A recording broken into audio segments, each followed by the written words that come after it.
आज से ठीक 15 साल बाद यूट्यूब बंद हो जाएगा और जितने लोग अभी क्रिएटर्स हैं और सिर्फ कंटेंट क्रिएशन से अपनी अर्निंग्स कर रहे हैं, उनमें से 95% उस टाइम बिना किसी काम और बिना किसी कमाई के रह जाएंगे। ये सब चीज़ें मैं अपनी मर्जी से नहीं बोल रहा, लेकिन ये एक डार्क रियलिटी है जो बहुत ही जल्द सच होने वाली है, क्योंकि क्रिएटर्स इकोनॉमी 10 साल के अंदर खत्म हो जाएगी और एक नई इकोनॉमी स्टार्ट हो जाएगी। तो अगर आप भी यूट्यूब को अपना करियर बनाना चाहते हैं तो रुक जाओ, ये वीडियो आप लोगों के लिए बहुत ही ज़रूरी है, साथ में उन लोगों के लिए भी जो ऑलरेडी क्रिएटर्स हैं या फिर बनने की सोच रहे हैं। मुझे पता है आप में से काफ़ी सारे लोगों को मेरी बातों में से अभी तक कुछ भी समझ नहीं आया होगा, क्योंकि जो चीज़ें मैं बोल रहा हूँ और जो इन्फॉर्मेशन मैं आज इस वीडियो में देने वाला हूँ, उनके लिए आपको इकोनॉमिक्स की नॉलेज, टेक की नॉलेज, सोशल मीडिया की नॉलेज और फ्यूचर विजन को समझने की कैपेबिलिटी चाहिए। बट डोंट वरी, मैं आप लोगों के लिए हर एक चीज़ स्टेप बाय स्टेप डिटेल में एक्सप्लेन करने वाला हूँ, वो भी डाटा और एक्सप्लेनेशन के साथ, ताकि ये भारी नॉलेज आपको ईजिली समझ आ जाए। एंड बिलीव मी, इस समय हर कोई क्रिएटर बन रहा है। लिटरली 9 to 5 जॉब करने वाला भी कंटेंट बना रहा है। जोमेटो स्विगी वाले डिलीवरी करते हुए कंटेंट बना रहे हैं, लोग अपनी मैरिज लाइफ का कंटेंट बना रहे हैं और बच्चे तो ऑलरेडी मिलियनर्स बन ही गए कंटेंट बना। तो यूट्यूब बंद होने की वजह सबके हाथों में इंटरनेट अभी आया है इसलिए? ऐसा बिल्कुल भी नहीं है, बल्कि अभी की इकोनॉमी में बिना क्रिएटर्स बने आप सर्वाइव भी नहीं कर सकते। और इस मोमेंट पे क्रिएटर्स से मेरा मतलब सिर्फ इन्फ्लुएंसर बनना ही नहीं है। क्रिएटर का मतलब है कुछ भी क्रिएट करना। एक फ्रीलांसर भी एक क्रिएटर है, एक ब्लॉग राइटर भी एक क्रिएटर है और एक एडिटर भी क्रिएटर है। जो भी वेब 2 का इस्तेमाल करके कुछ भी प्रोड्यूस कर रहा है वो क्रिएटर ही है। अब ये वेब 2 क्या है ये मैं आपको वीडियो में आगे एक्सप्लेन कर दूंगा, लेकिन अभी के लिए आप ये स्टैट्स देखिए।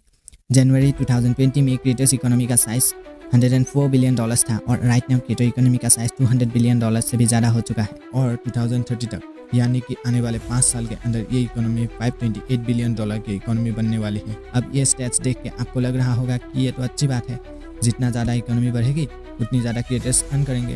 बात तो आपकी बिल्कुल सही है, लेकिन जब भी इकोनॉमी ज़्यादा ऊपर जाती है तो एक डिप जरूर आता है और ये डिप ज़रूरी होता है।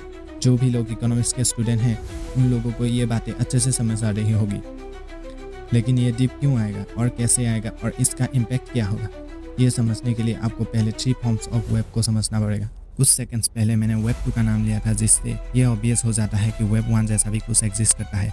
तो मैं सबसे पहले वेब 1 से ही स्टार्ट करता हूँ। वेब 1 को अगर मैं इजी लैंग्वेज में समझाऊँ तो ये इंटरनेट का फर्स्ट फॉर्म है। यानी 1990 में जब लोगों ने पहली बार इंटरनेट का एक्सेस किया था, उस फॉर्म को इंटरनेट का वेब 1 कहा जाता था। अब वेब 1 के बारे में कुछ चीज़ें हैं जो आपको जानना ज़रूरी है। वेब 1 में लोग सिर्फ इन्फॉर्मेशन को कंज्यूम ही कर सकते थे, उससे इंटरेक्ट नहीं कर सकते थे। यानी कि उस टाइम पे लोग इंटरनेट पे सिर्फ ब्लॉग्स, डाटा वगैरह रीड कर सकते थे, उसे शेयर या फिर उसमें इनपुट नहीं दे सकते। उस टाइम पे इंटरनेट या फिर कह लो वेब 1 में चीज़ें फिक्स थे, जिसे ज़्यादा अपडेट नहीं किया जाता था और मोस्टली ये चीज़ें आर्टिकल्स या फिर रीड ओनली पेजेस होते थे। और वेब 1 का एरा सिर्फ 2000 तक ही चला, क्योंकि फिर .com बबल बस्ट हुआ।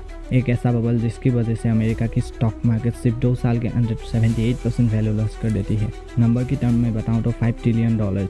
ये सब हुआ था क्योंकि वेब 1 नया नया था और बहुत सारे बिजनेस इंटरनेट के भरोसे ही खुल रहे थे और लोगों ने इससे ज़्यादा ऑप्टिमिस्टिक सेंस के साथ देखा और एक नए अनरियलिस्टिक होप क्रिएट हो गई। इस टाइम पे classmate.com और लाइफ जर्नी जैसे सोशल मीडिया एग्जिस्ट करते थे, जिन पे गिने चुने ही लोग थे।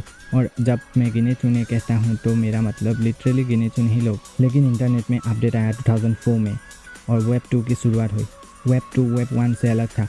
यहाँ पे आप सिर्फ इन्फॉर्मेशन को रीड नहीं कर सकते थे, बल्कि उससे इंटरेक्ट भी कर सकते थे। यानी कि आप इन्फॉर्मेशन को शेयर कर सकते हो, उस पर कॉमेंट कर सकते हो, उससे लाइक कर सकते हो और बहुत कुछ। बेसिकली आप इंटरनेट पे अवेलेबल चीज़ों को सिर्फ कंज्यूम ही नहीं कर सकते थे, बल्कि उससे इंटरेक्ट भी कर सकते थे, उससे एक्सपीरियंस भी कर सकते हो। और वेब 2 में ही बना है फेसबुक और यूट्यूब, जो कि आगे चल के क्रिएटिव इकोनॉमी की शुरुआत करता है। क्योंकि अब लोग सिर्फ कंज्यूम ही नहीं करना चाहते थे, वो कुछ क्रिएट भी करना चाहते थे। जो भी वो देख रहे हैं या फिर जो भी वो हमेशा से करना चाहते थे, उससे वो क्रिएट करना स्टार्ट कर देते हैं। वेब 2 राइट नाउ अपने पीक पर चल रहा है और इस फॉर्म ऑफ इंटरनेट ने वो अचीव कर लिया है जिसके लिए ये बनाया गया था, सभी लोगों को क्रिएटर बनाना। राइट नाउ हम लोग वेब 2 को उसके पीक पर एक्सपीरियंस कर रहे हैं, इसलिए हमें लग रहा है कि हर कोई क्रिएटर ही बन रहा है, जो कि सच भी है और ये होना पहले से ही तय था। लेकिन जिस तरह ये कंफर्म था कि एक दिन सभी लोग क्रिएटर बन जाएंगे, उसी तरह ये भी कंफर्म है कि एक दिन आएगा जब सारे क्रिएटर अपने करियर को नहीं बचा पाएंगे एंड टाइम के साथ रेस हार जाएंगे। और इसकी शुरुआत हो गई है वेब 3 के वजह से। अब वेब 3 है क्या? अगर मुझे वेब 3 को एक वर्ड में कंक्लूड करना हो तो मैं बोलूँगा डिसेंट्रलाइजेशन। वेब 1 की लिमिटेशन थी कि उसे सिर्फ रीड ही किया जा सकता था, इसलिए वेब 2 बनाया गया जिसे आप रीड और राइट दोनों कर सकते हो, यानी कि कंटेंट कंज्यूम भी कर सकते हो और क्रिएट भी कर सकते हो। लेकिन वेब 2 की भी एक लिमिटेशन है जो हर कोई क्रिएटर को पता है, वो है ओनरशिप, और वेब 2 इसी का सोल्यूशन है। वेब 3 में आप रीड, राइट एंड ओन तीनों कर सकते हो। जिन लोगों को नहीं पता उनको बता दूं कि यूट्यूब सारे वीडियोस की ओनरशिप खुद रखता है और यूट्यूब चाहे तो आपको रिस्ट्रिक्ट या फिर टोटली रिमूव भी कर सकता है, और इसी वजह से काफ़ी सारे क्रिएटर्स अपनी क्रिएटिविटी को दबा के रखते हैं, या कह लो उनको फुल फ्रीडम नहीं मिल रही है जिसके लिए एक्चुअल में इंटरनेट बना था। अब भले ही दुनिया में जितनी मर्जी क्रिएटर्स हो, लेकिन अल्टीमेटली वो सबके सब इन सेंट्रलाइज्ड अथॉरिटीज़ के अंडर काम कर रहे हैं। एब्सोल्यूट फ्रीडम्स नहीं है हमारे पास। मैंने जस्ट कुछ सेकंड्स पहले ही आप लोगों को कहा था कि वेब 3 का मतलब है डिसेंट्रलाइजेशन, यानी कि सेंट्रल अथॉरिटीज़ जैसा कुछ भी एग्जिस्ट नहीं करेगा और हर एक क्रिएटर अपने कंटेंट का पूरा मालिक होगा। यही है वेब 3 में कंटेंट क्रिएशन का फ्यूचर, और ये चीज़ ऑलरेडी स्टार्ट हो गई है। जैसे ही वेब 3 कॉमन होगा यूट्यूब बंद हो जाएगा, क्योंकि यूट्यूब एक सेंट्रल अथॉरिटीज़ है और वेब 3 में अथॉरिटीज़ एग्जिस्ट नहीं करती। वेब 3 में नए प्लेटफॉर्म्स आएंगे जिन पे क्रिएटर्स ही ओनर्स होंगे एंड डायरेक्टली अर्न करेंगे अपने ऑडियंस से विदाउट एनी मिडल मैन। लेकिन मेन क्वेश्चन ये है कि अगर अथॉरिटीज ही एग्जिस्ट नहीं करेगी तो हमें पैसा कहाँ से आएगा, कंटेंट क्रिएटर्स कहाँ से अर्न करेंगे? जवाब है कम्युनिटीज़ से।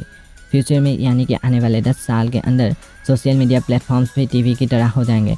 अगर आप लोगों को याद है तो पहले 2000 से लेकर 2010 के करीब केबल के थ्रू टीवी देखा जाता था, जहां हर महीने केबल कंपनी को 70 से 100 रुपया दिया जाता था और हमें ईयरली 30 से 40 चैनलें देखने को मिलती थी टीवी पर। लेकिन फिर नए नए चैनल्स खुलने लगे और केबल गायब हो गया और DTH सर्विस आने लगी, जहाँ पे लोग सिर्फ अपने फेवरेट चैनल देखने के लिए पैसे देने लगे एंड फालतू चैनल का पैसा हम नहीं देते थे। लेकिन इसमें भी एक लिमिटेशन थी कि हमें वो देखना पड़ता था जो चैनल पे आ रहा है। OTT का राइज हुआ और अब लोग टीवी में अपनी मर्ज़ी का कंटेंट पैसे दे के देखते हैं। बिल्कुल इसी तरह यूट्यूब भी एक फ्री का केबल है, जहाँ पे अभी जितने भी चैनल्स हैं उनको सब आप फ्री में देख सकते हो अपनी मर्जी के अकॉर्डिंग। लेकिन वेब 3 में यानी आने वाले 5 साल के बाद क्रिएटर्स अपने कंटेंट को सिर्फ अपनी पेड कम्युनिटीज़ में शेयर करेंगे, और क्योंकि आपको उनका कंटेंट देखना होगा तो आप उन क्रिएटर्स को पे करेंगे, जिससे कि क्रिएटर्स डायरेक्टली अपनी ऑडियंस से पैसा कमाएंगे और बीच में यूट्यूब जैसा कुछ सेंट्रल अथॉरिटीज़ नहीं पैसा कमा पाएंगे। लेकिन ये सब होगा कहाँ पे? ये सब होगा ब्लॉकचेन टेक्नोलॉजी में। ब्लॉकचेन, क्रिप्टो, ये सब वेब 3 का ही हिस्सा है। अब आप लोगों को रियलाइज़ हो गया होगा कि मैं जो बातें बोल रहा हूँ वो 100 साल बाद की बातें नहीं हैं, बल्कि राइट नाउ की बातें हैं। प्रेजेंट में ये सब हो रहा है और धीरे धीरे सब फ्यूचर की तरफ ही जा रहे हैं, बस हमें पता नहीं।